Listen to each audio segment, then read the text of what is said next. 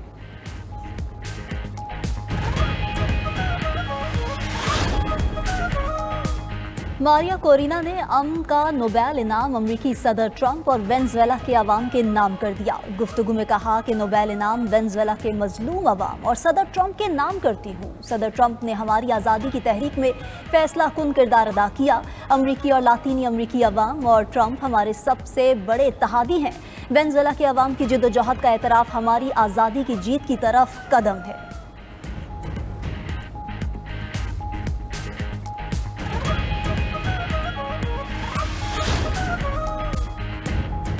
Nobel انعام ایسے لوگوں کو بھی دیا گیا جنہوں نے امن کے لیے کچھ نہیں کیا۔ روسی صدر پیوٹن کا رد عمل کہا کہ میری رائے میں ان فیصلوں نے امن انعام کے مقصد کو نقصان پہنچایا۔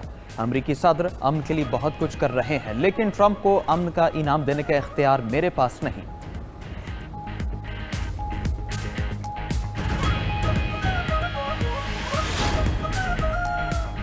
غزہ جنگ بندی معاہدے پر عمل درآمد۔ اسرائیلی افواج نے غزہ سے انخلا کا پہلا مرحلہ مکمل کر لیا۔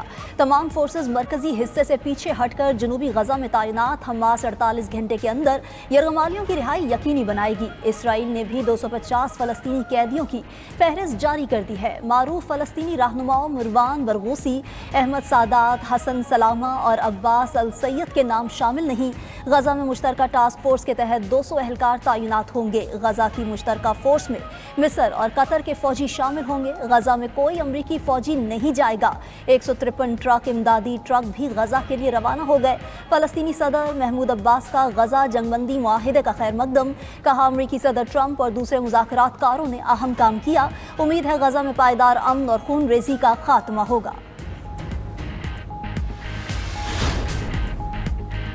پی ٹی آئی کے اراکین پنجاب اسمبلی کی تمام قائمہ کمیٹیوں سے مستعفی ہو گئے۔ پی ٹی آئی کے پاس پبلک اکاؤنٹس کمیٹی سمیت متعدد کمیٹیوں کی چیئرمین شپ تھی۔